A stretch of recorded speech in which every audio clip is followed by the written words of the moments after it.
Welcome back, everybody, to By Faith Bible Studies. Today we're doing something a little different. We are starting an 8-part series podcast. So the 8 parts, the 8 episodes are going to be about 30 minutes and just discussing different topics of life and just areas that we want to look at and help teenagers our age grow into mature Christ-like believers who desire to live holy lives to serve Him.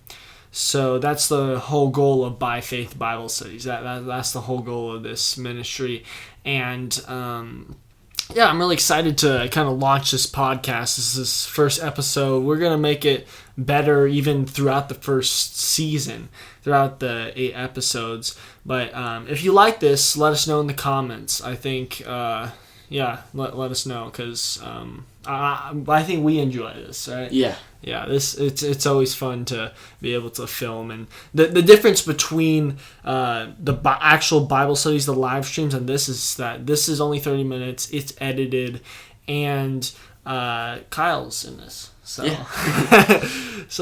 I'm hoping to get a little less talking and have conversing. So that's what a podcast is all about, I think. Today we're talking about the effects of technology, especially our phones, on teenagers. So for me, I'm on my phone 3 hours and 30 minutes a day, and about 70 to 80% of that is surprisingly on YouTube, which is not good. And that is something I'm trying to cut down on. I also spend a lot of time on my computer, but that's for school. So I'm not sure how much is necessary and how much is unnecessary use. I want to cut down as much unnecessary use as possible. But I hear these statistics of kids are on it 5 to 7 hours a day, which is insane. And it's not to say those kids are worse than me and I'm more restrained. No, but Kyle's way better. How long are you on it? I'm on my phone for about an hour 45, mainly because I don't really go on it because I use my computer for most things. So my computer screen time is about... 3 hours, 3.5 hours, something like that. I use it for school mainly and editing. But yeah, I do still have an issue with YouTube as well. I was on it for 2 hours today. So, but yeah, this is not to condemn others or to judge others. This is just to say there's a problem. We all need to work on it. So...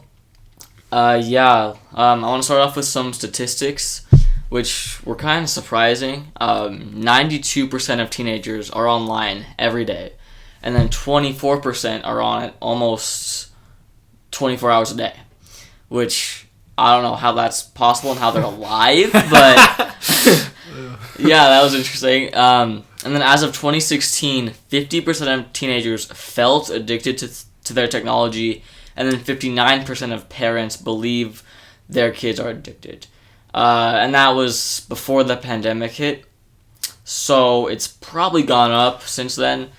And this is really interesting. 1 in 8 Americans suffer from problematic use of the internet.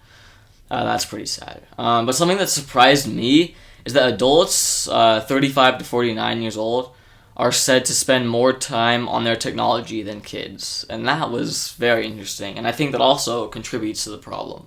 Yeah, I think so, because the parents set the example for the kids, and the parents are raising the next generation. So when that's the example, it's totally thwarted. And especially when parents who are trying to raise their kids in biblical values, and their parents, their friends' parents are on their phones and on their computers all the time, they're going to say, hey, get off your phone, get off your computer. We'll say, well, my friend's parents, and they are always on their technology. They're always using it. They let my friend, they let him on it all the time. He can do whatever he wants on the internet. Why can't I? That's the problem. And it's a battle, I know, for Christian parents, especially my own. They tried to raise me as much as they could in trying to stay off, limited on technology. And we're not saying that it's all bad, that it's all like, hey, you need to get your phone slapped out of your hand and like don't use any technology, become a monk, go live in a cave and never use technology ever again. No, it's a great tool. But what are you using it for is the main question. Are you using it for social media, gaming, entertainment? And especially when those avenues are not inherently sinful, but they can become sinful, and they can become an idol that you worship, that you serve. So I think that's a big problem. And what would you say is like the, I don't know, what would you say is the main issue why we do that as human beings? I think there's a lot of reasons, definitely. One of the main ones is probably just self-centeredness, selfishness, because we usually start off on technology either because of peer pressure or just our parents gave us an iPod or iPhone when we were young, and we quickly got hooked. And the other problem is that many kids need their devices for school or communication with people that they need to be talking with, like transportation home or just friends in general, maybe homework. And when that stuff gets mixed in with Instagram and these other things that can be really harmful for you, kids have an excuse to go on, but usually take advantage of, like, go on the things you're not supposed to. And that's probably one of the main problems, is that we can't really completely get rid of technology because we actually do kind of need it, especially for things like Bible study. There's a lot of useful resources on the internet for Bible study. And so as much as, I'm kind of tempted to go full Ammonite here, I was reading about it, I'm like, that sounds fun. But anyway, I don't think that's the solution, because it's far deeper than that. So, yeah. Yeah, I liked what you were mentioning about how we do need it, and it can be used rightly. It is a gift from God to be able to have technology and to be able to use it, but are we using it for His glory? Are we using it for His purposes, for what He would want us to use it, or are we just abusing what He has given us, the gifts that He has given us? Because anything that's good can always turn bad like this, because our generation wants to find new ways to sin, find new ways to pervert God's gifts. So I think technology is a big way, and really it's a heart issue. It's the idol that you make in your heart. We'd rather separate ourselves from God and from His rule, create our own magical world with technology that we can do whatever we want. When we go in on our computers and on our phones to social media, to gaming, it really just takes us away from reality far too much.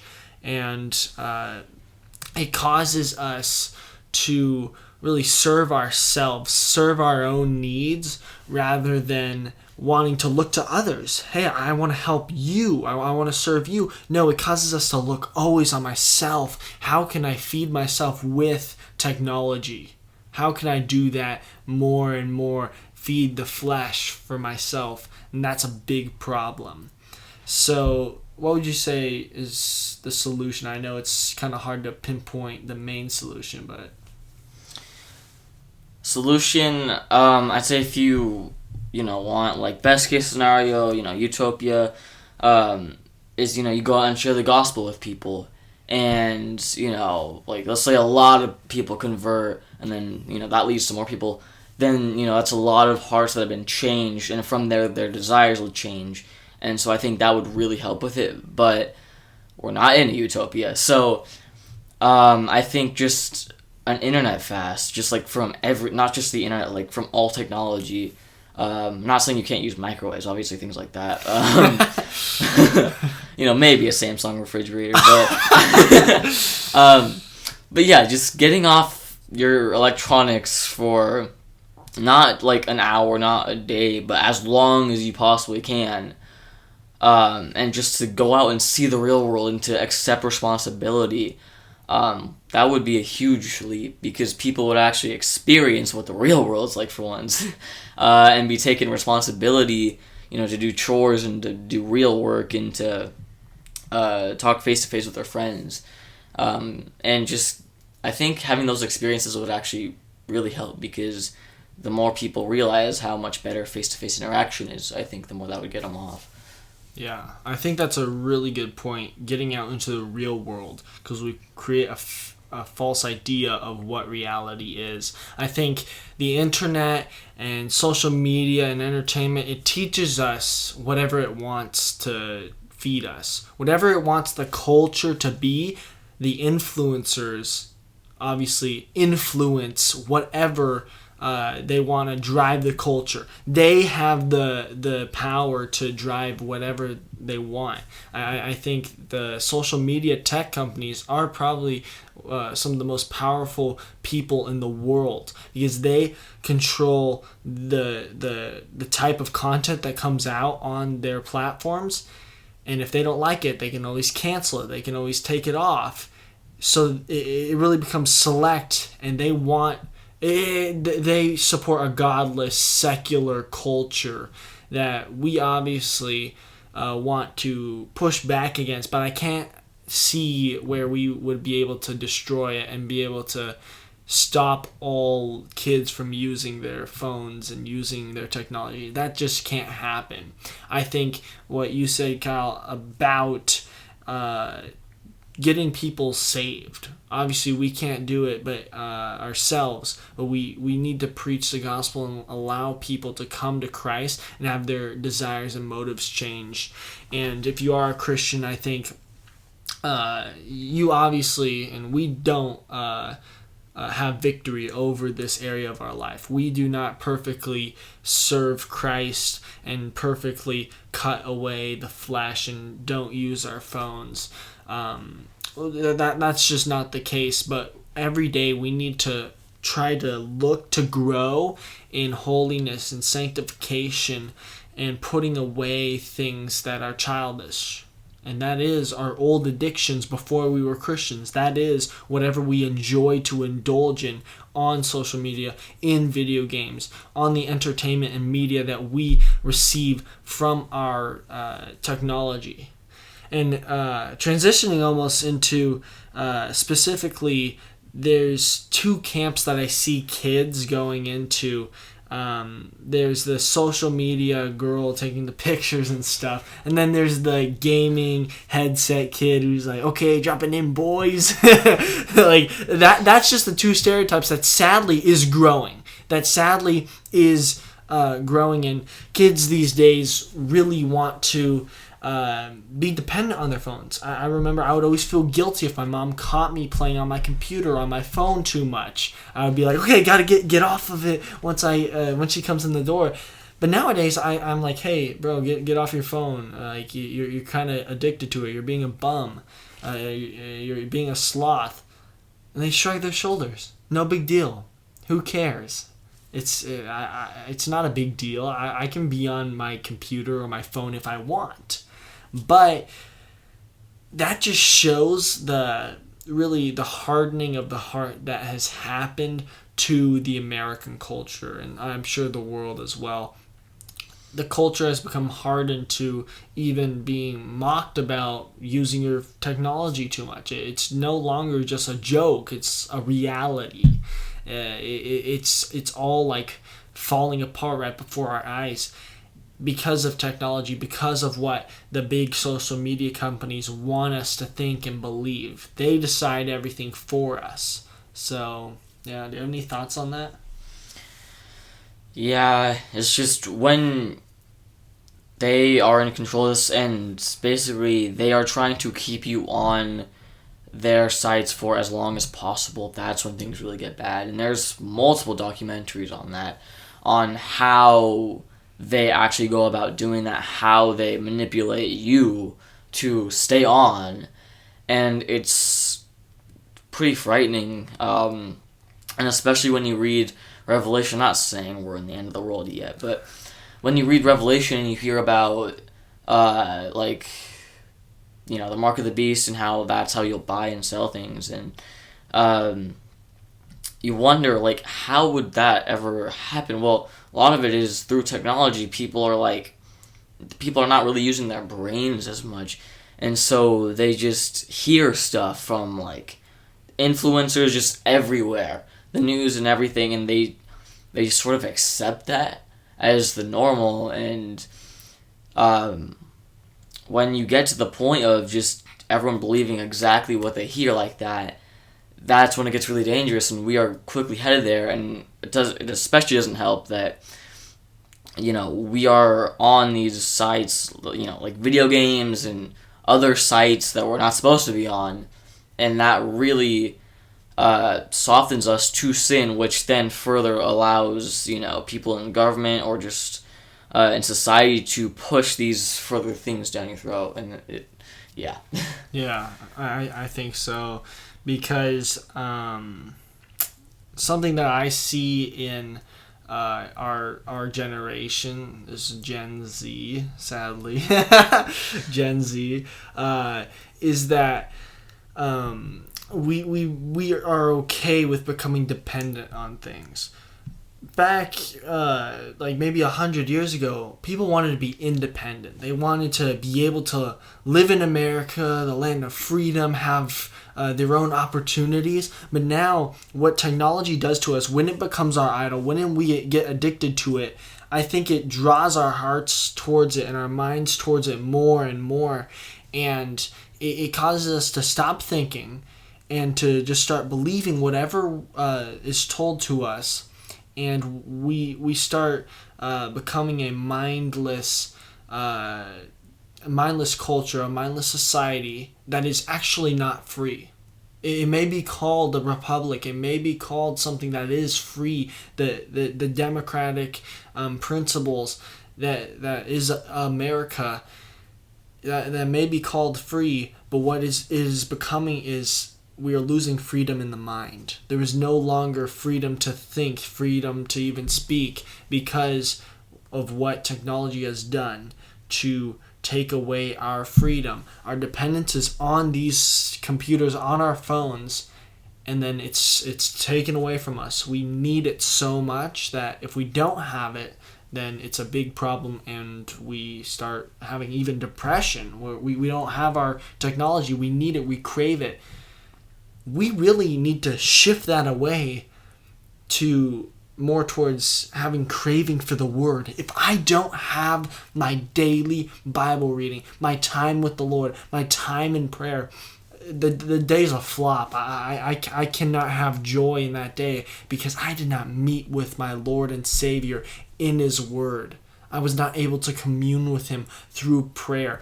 That's what needs to happen in our hearts. That's what I'm trying to cultivate for myself and everyone around me. We need to have this in our hearts. And it's so easy with technology to become lazy to that, to become callous to that, that we don't really feel the need to read the Word. We don't really feel the need to pray or even go to church. That's one area that we could look at. Just through the pandemic, people feel like it's okay to live stream. It's okay to not go to church and not have fellowship. Just to be able to watch online. You don't really need to be a part of the body, because the body is everyone. It's not going to church. The church is not just a place. It's a people. That's a lie. Yes, it is a people, but the people have to be together to actually function as the church, as the body of Christ. So I think technology misused in that way is a problem. It cannot be a supplement. It cannot supplant what going to church can do for you, the importance of fellowship and being a part of a local body. Yeah, any thoughts on that?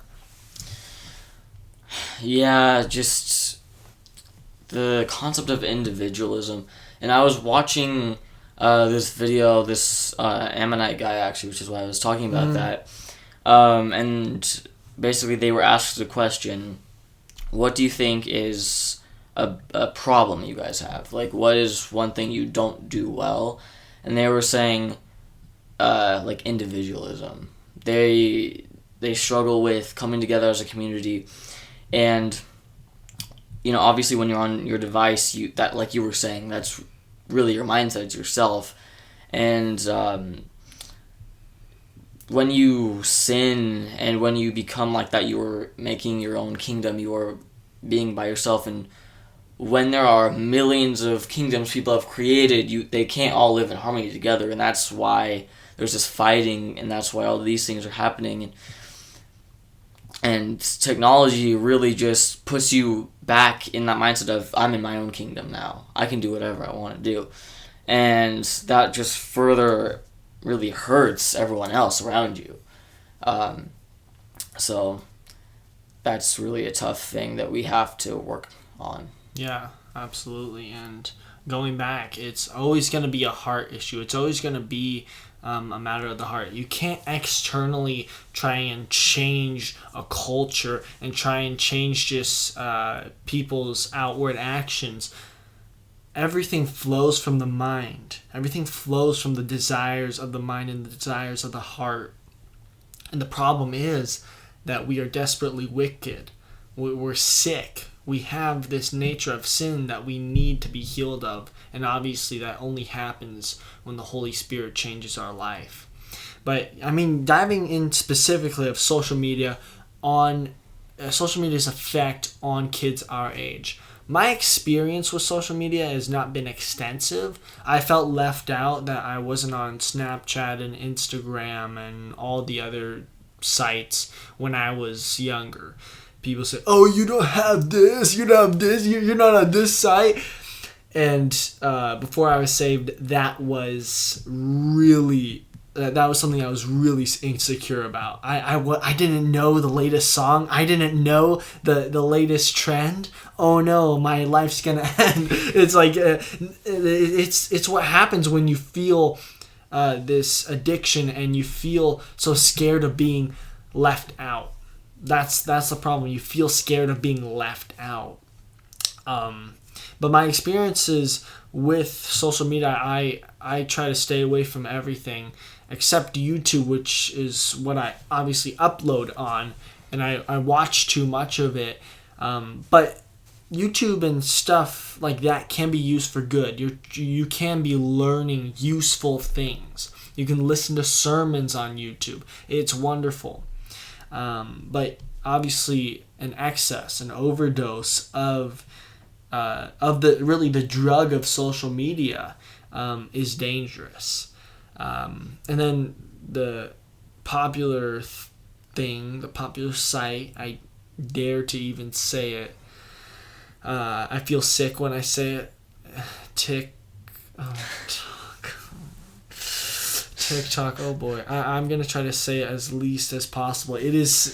I cannot stand that site. It is so disgusting and evil, the perverse nature of it, how people use it for so much evil and trying to show off their own lifestyles when it's all fake. Everyone on it, especially the famous influencers, it's all fake. Their lives are miserable, but they paint it as they have the greatest thing ever. They're doing like their little dances. Blah, blah, blah. It's all fake. It's all not real. And that, again, paints a different type of reality for yourself.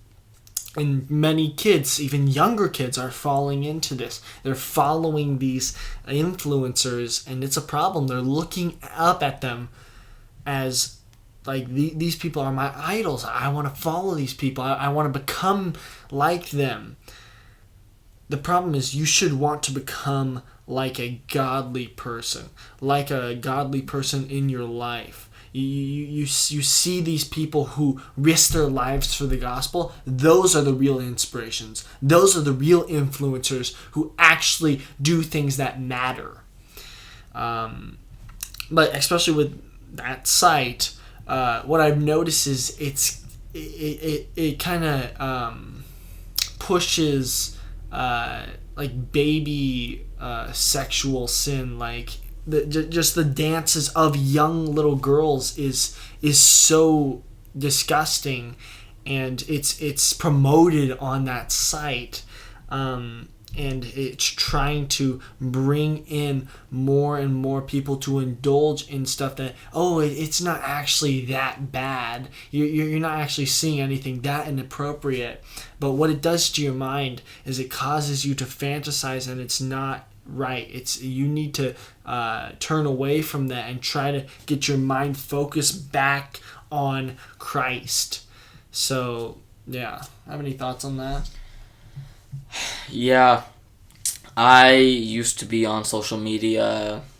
How many years ago? I don't even know how many years ago, but it was when I only had my iPad, so that was middle school, probably 6th or 7th grade. And I was on Instagram, I might have been on Snapchat, but I was on it way too much. Like, it would literally stop me from doing homework. It just caused so many problems. And it was interesting enough, I got off of it before I was saved, so that was interesting. But getting off of Instagram was probably one of the best decisions I've ever made, because I feel a lot more free from it now, and I see people on it, I'm just like, how? I don't get it. And should I say this? Okay, I'll try to be a little vague about this, but I know some people who use social media a lot and are definitely influenced in many, many ways by it. And I know that for a lot of people, it gives them desires contrary to the Bible, as far as to, just say, no, I don't want to go to church. No, I don't want to, have fellowship with believers. I just want to stay home, just relax and be on TikTok and be lazy. And it's really sad, because when you try to help them and try to get them to go to church and you try to get them to do this stuff, they push so hard against you to not do that. And it gets to the point where it's just really tiring, and it's really just a burden to get them to go.